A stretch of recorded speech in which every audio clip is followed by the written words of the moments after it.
በቦርዱ ጸድቀው ያው የተወሰኑት ባለፈው ጊዜ ይፋ ተደርጓል በሁለት ወይ በሶስት ዙር ከዛሁን ወደ መረጃ ቋት እየገቡ ይገኛሉ 723 ቢዝነሶች በተለይ ደግሞ ሎካል የሆኑ ቢዝነሶች ከማንንም የበለጠ ማህበረሰቡ ውስጥ ስላሉ ግጭት ሊፈጠር ሲል ወይ ደግሞ ግጭት ከመምጣቱ በፊት የተለያየ አታይ ስለሚኖራቸው አካባቢያቸው ካለ ከመንግስት አካል ጋር ሊሆን ይችላል ከሀገር ሽማግሌዎች ጋር ሊሆን ይችላል አንድ ላይ ሆነ መስራት ይችላሉ።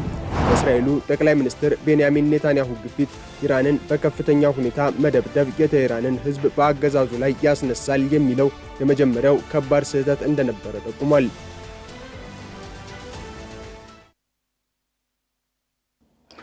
ሰላም ጤና ይስጥልን ውድ ተመልካቾቻችን እንዴት አላችሁ? ከሀገሬ ቴሌቪዥን የሰዓቱን መረጃዎች ይዘን ቀርበናል። ሙሴ ከበደን እስከ ፍጻሜው አብራችሁን ቆዩም። በቀዳሚነት ወደ ተመለከትነው ርዕሰ ጉዳይ ስናልፍ ሰባተኛውን ጠቅላላ ምርጫ ተከትሎ ውጤቶችን በማጣራትና እንዲሁም ይፋ በማድረግ ላይ የሚገኘው የኢትዮጵያ ብሔራዊ ምርጫ ቦርድ ከግማሽ በላይ የሚሆኑትን የምርጫ ክልሎች ውጤት ማጽደቁን ገልጿል። ቦርዱ በሰጠው መግለጫ መሰረትም የ723 ምርጫ ክልሎች ውጤት መጽደቁ ነው የተመላከተው። ዳግም ተገኝ ተጨማሪ ያለው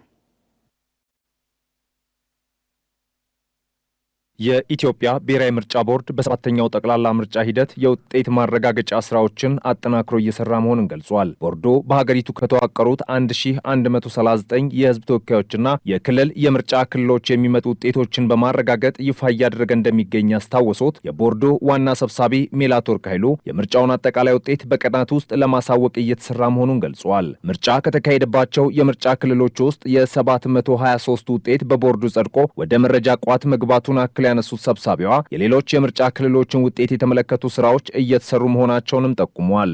ቦርዱ ካለው 1139 ምርጫ ክልሎች በ501 የህዝብ ተወካዮች ምክር ቤትና በ638 723ቱ በቦርዱ ጸድቀው ያው የተወሰኑት ባለፈው ጊዜ ይፋ ተደርጓል በሁለት ወይ በሶስት ዙር ከዛሁን ወደ መረጃ ቋት እየገቡ ይገኛሉ 723 የቦርዱ የክልል ቅርንጫፍ ጽህፈት ቤቶች ማስተባበሪያ ክፍል ኃላፊ ቀነኒ ኢንሰርሙ በበኩላቸው ቦርዱ ከዚህ ቀደም ከተቀበላቸው 120 ቅሬታዎች በተጨማሪ 9 አዳዲስ ቅሬታዎችን ተቀብሏል ያሉ ሲሆን ከነዚህም ውስጥ እስካሁን 86ቱ ውሳኔ ማግኘታቸውን ተናግረዋል። አክለውም 75ቱ የቀረበባቸው ማስረጃና ክርክር ተሰምቶ ምላሽ የተሰጠባቸው ስለመሆናቸውም ገልጸዋል። 10 የሚሆኑት ቅሬታዎች ደግሞ በቅሬታ አቅራቢዎቹ ፈቃድ መነሳታቸውንና በአንድ የምርጫ ጣቢያ ላይ ብቻ የድምጽ ቆጠራ ሂደቱ ድጋሚ እንዲካሄድ ቦርዱ መወሰኑን አብራርተዋል።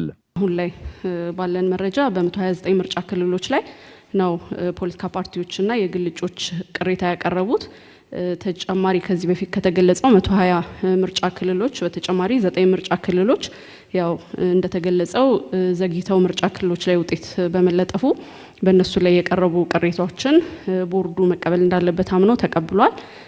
ከነዚህ ከ129 ምርጫ ክልሎች ላይ ከቀረቡ ቅሬታዎች 75 የሚሆኑት ማስረጃ ተሰምቶባቸው በቅሬታውን ባዩት ባለሙያዎች አማካይነት በቀረበው የውሳኔ ሀሳብ ቦርዱ ጉዳዮችን መርምሮ ውድቅ ያደረገ ሲሆን 10 ምርጫ ክልሎች ላይ የቀረቡ ቅሬታዎች ደግሞ በቅሬታ አቅራቢዎች አመልካችነት ቅሬታው ቀሪ ተደርጓል አቤቱታቸውን አንስተዋል። የኢትዮጵያ ብሔራዊ ምርጫ ቦርድ እስከ ሰኔ 14 ቀን 2018 ድረስ የምርጫውን አጠቃላይ ውጤት ያሳውቃል ተብሎም ይጠበቃል። የጸጥታ አለመረጋጋት ተጽዕኖ በፖለቲካው ላይ ብቻ ሳይሆን በሀገሪቱ ኢኮኖሚ ላይም መሰረታዊ ጉዳት የሚያደርስ በመሆኑ የንግዱ ማህበረሰብ አሳታፊ ሁኔታዎችን በመፍጠር ረገድ የሚኖረው ሚና እጅግ የጎላ መሆኑ ተገልጿል። ኃይለ ገብርኤል ታደሰ ኢትዮጵያ ውስጥ የሚከሰቱ የሰላምና ጸጥታ ችግሮችን ተከትሎ ከፍተኛ ጉዳት ከሚያስተናግዱ የህብረተሰብ ክፍሎች መካከል የንግዱ ማህበረሰብ አንዱ ነው። የንብረት መውደም፣ ከቦታ ቦታ ተንቀሳቅሶ አለመስራት እንዲሁም ሌሎች እክሎች ደግሞ ከሚያጋጥሙ ችግሮች መካከል የሚጠቀሱ ናቸው። ይሁን እንጂ የንግዱ ማህበረሰብ ሰላምን ለማምጣት በሚደረጉ ጥረቶች ላይ እምብዛም ተሳታፊ ሲሆኑ እንደማይታይ የኢትዮጵያ ንግድና ዘርፍ ማህበራት ምክር ቤት ምክትል ፕሬዚዳንት ዶክተር አይናለም አባይነህ ተናግረዋል። ንግድ ወይም ነጋዴ እኛ የምንለው ብሔር የለውም፣ ማንነት የለውም፣ እንደዚሁም እምነትም የለውም እንላለን። ይሄ ማለት ከሁሉ የህብረተሰብ አካል ጋር ስለምንሰራ ይህም ሆኖ ግን የንግዱ ህብረተሰብ የሆነ አለመግባባቶች ካሉ፣ ግጭቶች ካሉ የመጀመሪያው ተጎጂ ነው። ስለዚህ ተጎጂ ስለሆነ ስለ ሰላም መኖር አስፈላጊነት ከማንም በላይ ያምናል።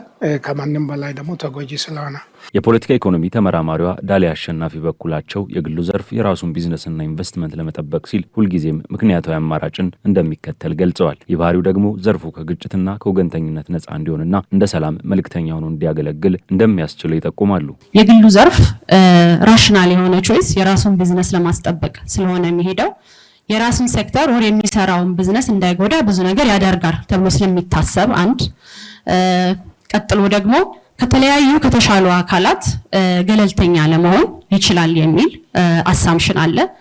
ከዛም ባለፈ ደግሞ ድንበር ተሻጋሪ እንደሆነ ለምሳሌ አንድ ቢዝነስ ነሰሰርሊ አንድ ብቻ ሳይሆን የተለያዩ ድንበሮችን ተሻግሮ የተለያዩ አይነት ሰዎችን ከተለያዩ ማህበረሰብ ጋር አብሮ ስለሚሰራ የፒስ ኤጀንት ለመሆን የሰላም ተላላኪ ለመሆን ትክክለኛ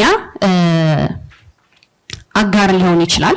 የንግዱ ማህበረሰብ ሰላምን ለማምጣት ሊጠቀምባቸው ይገባል ተብሎ በምክረ ሀሳብነት ከቀረቡት አማራጮች መካከል ግጭትን ከግምት ውስጥ ያስገባ ኢንቨስትመንት አንዱ ነው። ጽንሰ ሀሳቡ ቢዝነሶች ሲንቀሳቀሱ የአካባቢውን ማህበረሰብ ባህል፣ ቋንቋና የኑሮ ዘይቤ ያከበረ አሰራር እንዲከተሉ የሚያደርግ መሆኑም ተገልጿል። ኮንፍሊክት ሴንሲቲቭ ኢንቨስትመንት ማለት አንድ ቢዝነስ አንድ ቦታ ሄዶ ስራውን ሲሰራ በተቻለ መጠን እዛ አካባቢ ላለው ማህበረሰብ ባህል፣ ቋንቋ የኑሮ ዘይቤ ሴንሲቲቭ የሆነ ወይ ደግሞ አቴንሽን የሰጠ አይነት ቢዝነሶችን መስራት ያ ደግሞ ቢዝነሱ ራሱን ሲሰራ ለምሳሌ ሲቀጥር እቃዎችን ሲገዛ እነዛ አይነት ነገሮችን ታሳቢ አድርጎ እንዲንቀሳቀስ ማድረግ ማለት ነው። ሌላኛው ደግሞ ቢዝነሶች በተለይ ደግሞ ሎካል የሆኑ ቢዝነሶች ከማንም የበለጠ ማህበረሰቡ ውስጥ ስላሉ ግጭት ሊፈጠር ሲል ወይ ደግሞ ግጭት ከመምጣቱ በፊት የተለያየ አተያይ ስለሚኖራቸው አካባቢያቸው ካለ ከመንግስት አካል ጋር ሊሆን ይችላል፣ ከሀገር ሽማግሌዎች ጋር ሊሆን ይችላል፣ አንድ ላይ ሆነው መስራት ይችላሉ። ሰላም ለፖለቲከኞች ብቻ የሚተው ጉዳይ አይደለም ያሉት ደግሞ የሀገራዊ ምክክር ኮሚሽን ኮሚሽነር ዶክተር አምባዬ ውጋቶ ናቸው። የግጭትና የሰላም እጦት ተጽዕኖ በፖለቲካው ላይ ብቻ ሳይሆን በአገሪቱ ኢኮኖሚ ላይም መሰረታዊ ጉዳት የሚያደርስ በመሆኑ የንግዱ ማህበረሰብ አሳታፊ ሁኔታዎችን በመፍጠር ረገድ የሚኖረው ሚና እጅግ የጎላ መሆኑን አሳስበዋል። በመጀመሪያ የንግዱ ማህበረሰብ የህዝብን ተሳትፎና ባለቤትነትን ማጠናከር ይችላል ብለን እናምናለን። የንግድ ምክር ቤቶች እና ማህበራት ሰፊ አባላትና ተደራሽነት ስላላቸው ምክክሩ የሁሉም ዜጎች ሂደት እንዲሆን ማድረግ ማስረዳት የሚችሉበት ትልቅ አቅም አላቸው ብለን እናስባለን። ሰላም ለፖለቲካ ወይም ለፖለቲከኞች ብቻ የሚተው ሳይሆን ያለውን ተጽዕኖ በፖለቲካ ላይ ብቻ ሳይሆን ለኢኮኖሚ መሰረታዊ ጉዳይ ስለሆነ ከምንም የበለጠ ደግሞ የንግዱ ማህበረሰብ እናንተ በሰላም እጦት አፌክትድ የምትሆኑት እናንተ ስለሆናችሁ የእናንተ ሚና አስቻይ ሁኔታን ከመፍጠር አንጻር እጅግ ብዙ ነው ብለን እናምናለን። የንግዱ ማህበረሰብ ለሰላም መጥፋት ቀዳሚ ተጎጂ ቢሆንም ባለው ሰፊ መዋቅርና በገለልተኝነት የመስራት ባህሪው ለሀገራዊ ምክክሩ ስኬትና ለዘላቂ ሰላም ግንባታ እንደ ትልቅ አቅም ሊወሰድ እንደሚገባውም ተመላክቷል። በፕሬዚዳንት ዶናልድ ትራምፕ አስተዳደርና በኢራን መካከል የተደረሰውና ለወራት የዘለቀውን ጦርነት ይቋጫል ተብሎ የሚጠበቀው ባለ 14 ነጥብ ረቂቅ ስምምነት ይፋ ሆኗል። በስምምነቱ ላይ የኢራኑ ፕሬዚዳንት መሱድ ፔዜሽኪያንና እንዲሁም የአሜሪካው ፕሬዚዳንት ዶናልድ ትራምፕ በተናጠል ፊርማቸውን ማኖራቸው ተሰምቷል። ደምሶሽ ፈራው The New York Times and CNN and a couple of others say Iran had a great victory. Okay. የአሜሪካ የፖለቲካና የውጭ ጉዳይ ፖሊሲ በአሁኑ ወቅት ያለበት ሁኔታ አገሪቱ ከሁለተኛው የዓለም ጦርነት ወዲህ ገጥሟት የማያውቅ ኪሳራና ስልታዊ በሆነ መልኩ ተገማች ያልሆነ የታሪክ ምዕራፍ ውስጥ ትገኛለች። ፕሬዝዳንት ዶናልድ ትራምፕ ወደ ስልጣን ከተመለሱ በኋላ በኢራን ላይ የከፈቱትና ለወራት የዘለቀው ጦርነት አሁን ላይ ደርሰን ስንመዝነው ከ4 ዓመታት በፊት ፕሬዝዳንት ጆ ባይደን ከአፍጋኒስታን ለመውጣት ከወሰኑት አወዛጋቢ ውሳኔ በብዙ እጥፍ የከፋና ጥልቅ ጠባሳን የጣለ ስህተት ስለመሆኑ ዓለም አቀፍ ተንታኞች እየተናገሩ ነው። በወቅቱ የባይደን ውሳኔ በአፈጻጸም ረገድ የታዩ ጉድለቶች ቢኖሩበትም የ20 ዓመታት ትርጉም አልባ ጦርነትን የመቋጨት ስልታዊ ግብ ነበረው። የትራምፕ የኢራን ጦርነት ግን ያለ ግልጽ ብሔራዊ ጥቅም፣ ያለ አሳማኝ ምክንያትና ያለ ስኬታማ መውጫ እቅድ የተጀመረ በመጨረሻም አሜሪካን ለከፋ ውርደትና ለቴህራን አገዛዝ ደግሞ ያልተጠበቀ ታሪካዊ ድልን አሳልፎ የሰጠ ክስተት መሆኑን ዘኔሽን አስነብቧል። ዘገባው አክሎም የዚህ ጦርነት መነሻና አካሄድ ሲመረመር ትራምፕ በኢራን ላይ የከፈቱት ጥቃት ሙሉ በሙሉ በተሳሳተ ግምትና በግብታዊነት ላይ የተመሰረተ እንደነበር በሰፊው ለማስረዳት ሞክሯል። በእስራኤሉ ጠቅላይ ሚኒስትር ቤንያሚን ኔታንያሁ ግፊት ኢራንን በከፍተኛ ሁኔታ መደብደብ የቴህራንን ሕዝብ በአገዛዙ ላይ ያስነሳል የሚለው የመጀመሪያው ከባድ ስህተት እንደነበረ ጠቁሟል። ይሁን እንጂ ሳይሳካ ቀርቷል። ይህንንም ተከትሎ የፕሬዝዳንት ዶናልድ ትራምፕ አስተዳደር ወደ ሁለተኛው የስህተት መንገድ ተሸጋግሯል። ይህ እቅድ ደግሞ በኢራን መንግስታዊ አስተዳደር ውስጥ ያሉ አካላት ከዋሽንግተን ጋር በመተባበር መፈንቅለ መንግስት ያደርጋሉ የሚል የቬንዙዌላ አይነት ስልት ነበር። ሆኖም ኢራን እንደ ቬንዙዌላ በቀላሉ የምትፈርስ አገር ሳትሆን ጠንካራ ተቋማዊ መዋቅር ያላት በመሆኑ ጥቃቶቹን ተቋቁማ ጦርነቱን ወደ ረጅም ጊዜ ድካም ቀይረዋለች። ትራምፕም ምንም አይነት ሊደረስበት የሚችል ግብ በሌለው ጦርነት ውስጥ ራሳቸውን በማግኘታቸው በመጨረሻም ለኢራን እጅግ አመቺ የሆነውን የሰላም ስምምነት ለመቀበል ተገደዋል። አሁን ይፋ የሆነው የ14 ነጥቦች የመግባቢያ ሰነድ ወይም የሰላም ስምምነት ይዘት ሲታይ አሜሪካ ለኢራን እጅግ በጣም ሰፊ የሆኑ ጥቅማ ጥቅሞችን የፈቀደች መሆኑን የሲኤንኤን ዘገባ ያስረዳል። ስምምነቱ አሜሪካ በኢራን ላይ የጣለችውን የባህር ላይ እገዳ በአፋጣኝ እንድታነሳና በ30 ቀናት ውስጥ ወታደሮቿን ከአካባቢው እንድታርቅ ያስገድዳል። ከዚህም በላይ ለአሜሪካ ታክስ ከፋዮችና ለአጋሮቿ እጅግ መራር የሆነው ነጥብ ለኢራን መልሶ ግንባታ የሚውል ቢያንስ $300 ቢሊዮን የሚገመት ፈንድ ለማቋቋም የተገባው ቃል ነው። ትራምፕ አሜሪካ በቀጥታ አትከፍልም ቢሉም የታገዱ የኢራን ንብረቶች እንዲለቀቁና ለኢራን የነዳጅ ምርቶች ሽያጭ ልዩ ፈቃድ እንዲሰጥ መስማማታቸው በተግባር አሜሪካ ለጀመረችው ጦርነት ለቴህራን ካሳ እየከፈለች እንደሆነ ተደርጎም ይወሰዳል። ይህ ደግሞ በዓለም አቀፍ ዲፕሎማሲ ታሪክ ውስጥ አሜሪካ ከፈጸመቻቸው እጅግ አሳፋሪ ስምምነቶች አንዱ ተደርጎም ሊመዘገብ ይችላል። የኒውክሌር ጉዳይን በተመለከተም ስምምነቱ እጅግ ደካማና ግልጽነት የሌለው ነው። ኢራን የኒውክሌር መሳሪያ አላመርትም የሚል የተለመደ ቃሏን በድጋሚ ብትሰጥም አሜሪካ ግን ኢራን አሁን ያላትን የኒውክሌር ማበልጸጊያ ደረጃ ይዛ እንድትቀጥልና የታገዱ ንብረቶቿን እንድታገኝ ፈቅዳለች። ይህ ማለት ትራምፕ እንደ አውሮፓውያኑ አቆጣጠር በ2018 የወጡበትን የኒውክሌር ስምምነት ከነበረው እጅግ በከፋና ለኢራን በሚጠቅም መልኩ መተካታቸውን የስካይ ኒውስ ዘገባ ያረጋግጣል። ይህ የታሪክ ምጸት ነው። ፕሬዝዳንቱ መጀመሪያውኑ የኒውክሌር ስምምነቱን ያፈረሱት የተሻለ ስምምነት ለማምጣት ነበር። ነገር ግን ጦርነት ከፍተው ከፍተኛ ኪሳራ ውስጥ ከገቡ በኋላ ኢራን በፈለገችው መንገድ እንድትቀጥል ፈቅደው ወጥተዋል።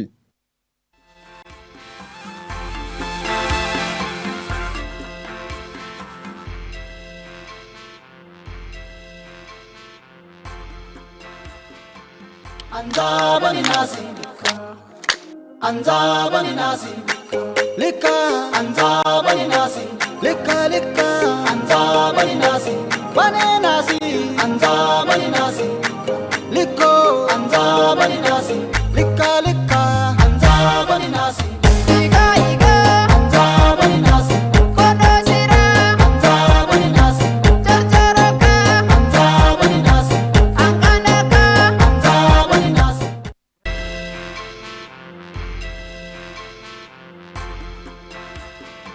በተከታይነት ወደ አጫጭር መረጃዎቻችን አልፋለን። ጠቅላይ ሚኒስትር አብይ አህመድ በደቡብ ምዕራብ ሸዋ ዞን ጎሮ ወረዳ የዘንድሮን የክረምት የበጎ ፍቃድ ዘመቻ በይፋ አስጀመሩ። ኢትዮጵያን በጋራ ማንሳት የምንችለው አንዳችን ለሌላችን እጃችንን ስንዘረጋ ብቻ ነው ሲሉ ጠቅላይ ሚኒስትር አብይ አህመድ ተናግረዋል።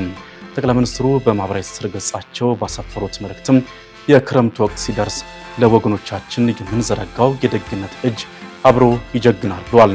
በደቡብ ምዕራብ ሸዋ ዞን ጎሮ ወረዳ የዘንድሮን የክረምት የበጎ ፍቃድ ዘመቻ ማስጀመራቸውን የገለጹት የገጠር ኮሪደር ልማት መርሃ ግብር አካል በሆነው በዚህ ዲዛይን መሰረትም 20 ቤቶች በአካባቢው እንደሚገነቡም አብራርተዋል። ኢትዮጵያን በጋራ ማንሳት የምንችለው አንዳችን ለሌላችን እጃችንን ስንዘረጋ ብቻ ነው ያሉት ጠቅላይ ሚኒስትሩም እያንዳንዱ ኢትዮጵያዊ በዚህ ስራ እንዲሳተፍም ጥሪ አቅርበዋል።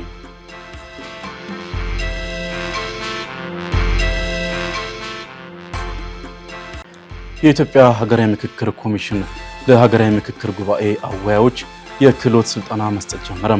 ኮሚሽኑ በቀጣዩ የሐምሌ ወር ሊደረግ በታለመው የሀገራዊ ምክክር ላይ ምክክሩን ለሚመሩ አወያዮች የክህሎት ስልጠና በዛሬው ዕለት መስጠት ጀመረ ሲሆን ስልጠናው ከዛሬ ሰኔ 11 ቀን እስከ ሰኔ 17 ቀን 2018 ዓ.ም ድረስም ለተከታታይ 7 ቀናት የሚሰጥ መሆኑ ተገልጿል።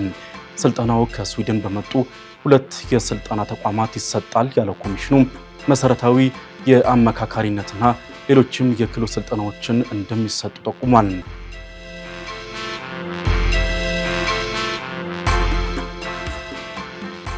አሃዱ ባንክ አሃዱ ለኩሉና ማህደር የተሰኙ 2 መተግበሪያዎችን ለአገልግሎት ማብቃቱን አስታወቀም። መተግበሪያዎቹ ባንኩ ለደንበኞቹ አንድ እርምጃ እንደሚቀርብ የሚያደርጉ ናቸው ያሉት የባንኩ የዳይሬክተሮች ቦርድ ሰብሳቢው አንተነህ ሰብስቤ መተግበሪያዎቹ ሙሉ በሙሉ በባንኩ የውስጥ አቅም የተሰሩ መሆናቸውን ገልጸዋል። መተግበሪያዎቹ የባንኩን የዲጂታል ጉዞ የሚያሳልጡ መሆናቸውን የገለጹት ደግሞ የባንኩ የኮርፖሬት ስራ አስኪያጅ ሲሳይ ገብሩ በበኩላቸው ደንበኞች በየትኛውም ቦታ ሆነው የባንኩን አገልግሎት መጠቀም እንደሚችሉ ጠቁሟል። አሃዱ ለኩሉም ደንበኞች የእጅ ስልካቸውን በመጠቀም የሂሳብ መረጃቸውን እንዲያዩ፣ ገንዘብ እንዲያስተላልፉ፣ እንዲያስተዳድሩ፣ ክፍያዎችን ባሉበት ሆነው እንዲፈጽሙ የሚያስችልና በርካታ አገልግሎቶችን ያቀፈ መሆኑ ተነግሯል። ማህደር በበኩሉ ጥቃቅን አነስተኛና መካከለኛ የንግድ ተቋማት ያላቸውን የሂሳብ አያያዝ የሚያዘምን የንግድ ሥራ አመራርን የሚያግዝ እንዲሁም በንግድ አቅም ላይ የተመሰረተ መረጃን ለነጋዴዎች የሚሰጥ መተግበሪያ መሆኑን ባንኩ አስታውቋል።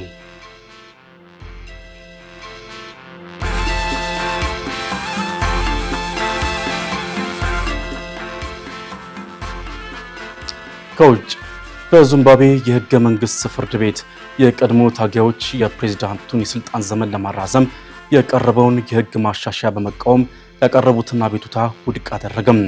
ይህ ውሳኔ ፕሬዝዳንት ኤመርሰን መናንጋጓ የስልጣን ዘመናቸውን ከ5 ወደ 7 ዓመት በማሳደግ እስከ 2030 በስልጣን ላይ እንዲቆዩ ለሚያስችለው ማሻሻያ መንገድ ከፍቷል።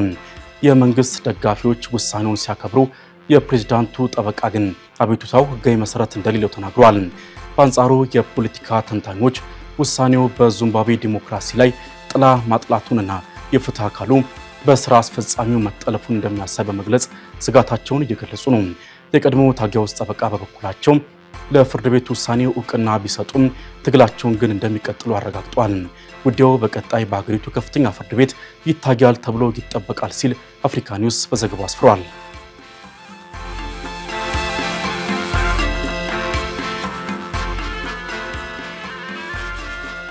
በመጨረሻም በመጪው ወር በቱርክ አንካራ በሚካሄደው የኔቶ ጉባኤ ዋዜማ አባል ሀገራት የመከላከያ ወጪያቸውን እስከ 2035 ድረስ ወደ 5% ለማሳደግ በገቡት ቃል ዙሪያ ከፍተኛ ውጥረት መንገሱ ተገለጸ።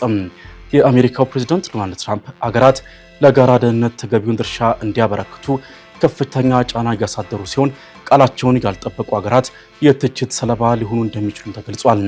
የኔቶ ዋና ጸሐፊ ማርክ ሩቴ የሀገራቱን አፈጻጸም የሚገመግም ሚስጥራዊ ሪፖርት ለደህንነት ሚኒስትሮች ያቀርባሉ ተብሎ ይጠበቃል። እንደ ስፔን፣ ስሎቬኒያ፣ አልባኒያና ቼክ ሪፐብሊክ ያሉ ሀገራትም የተቀመጠውን ግብ ባለማሳካታቸው በትራምፕ ኢላማ ውስጥ መግባታቸው ተነግሯል።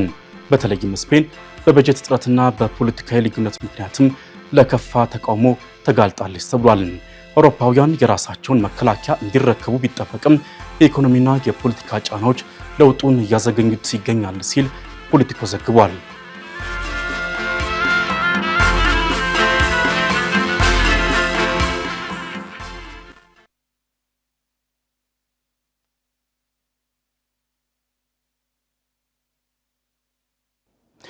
ከሀገሬ ቴሌቪዥን ለሰዓቱ ያዝንላችሁ ዘገባዎች በዚህ ተጠናቋል። ከቀሪ የጣቢያው መሰናዶች ጋር በያላችሁበት መልካም ምሽት ይሁንላችሁ።